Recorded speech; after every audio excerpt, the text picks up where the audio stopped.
One of the founding things that we did with Mile 2 was talk about we want to do cool stuff with cool people. And I think you can use that phrase, perspective, a lot of different ways. Technology is advancing at a pace that's just, fascinating over the last several decades. How do you bring people, technology, and work together? And that mission was the same over there inside the fence as we have here at Mile 2. We want to stay on the cutting edge of technology, and as you're doing that, how do you make sure that people are involved so that you can accomplish the mission or the work, whatever it is. And we do take time to look outwardly as well. Our decision to be downtown, to be part of a community. If you look at 3rd Street, just over 2nd Street, 1st Street, if you just look at how that's changed over the last 5 years, we've been a part of that, and I think it's been really cool.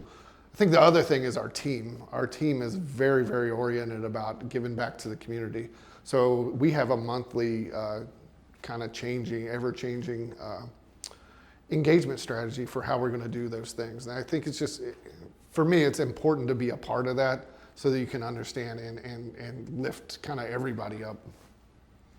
Community has always been a huge part of what we do, and having the ability to run with our own sense of what giving back means has been very rewarding as well.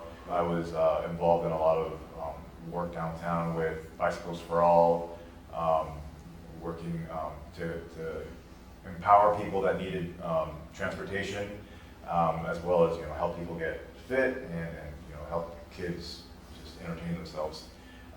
And that just kind of stuck with us. And being able to do the right thing with people has always been a pivotal part of what we do.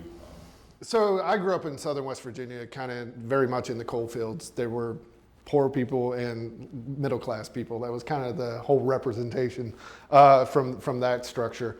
But one of the things that I saw was community. Community was a huge piece. If someone had something or someone needed help on a project, everybody dropped what they were doing to go help them.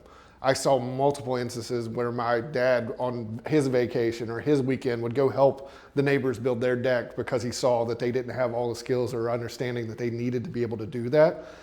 So that sense of community, that sense of, hey, we're all in this together, I think shaped the way I look at the world and the way I look at the way Mile 2 interacts with the world. Yeah, we're very like-minded. I went to school at UD, and one of their mottos there is learn, lead, serve. So service has always been, part of what I've done, just in my life, and bringing that into the company as well. When we started Mile 2, I had just had a newborn that same year. So being able to manage the lack of sleep at home, and being present both at work and at home ended up, at some points being a challenge because one of them always is competing for attention over the other.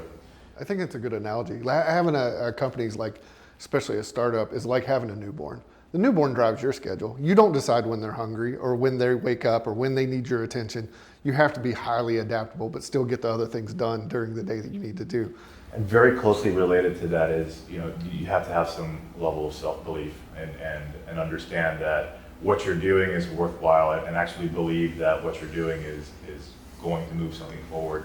A good chunk of the reason we were able to make it through is that we had a very strong belief in what we were doing. We call it irrational confidence. I think the other piece of this that's changed for me recently is nobody talked about entrepreneurship when I was a kid. There were no good examples of what we're doing when I was a kid.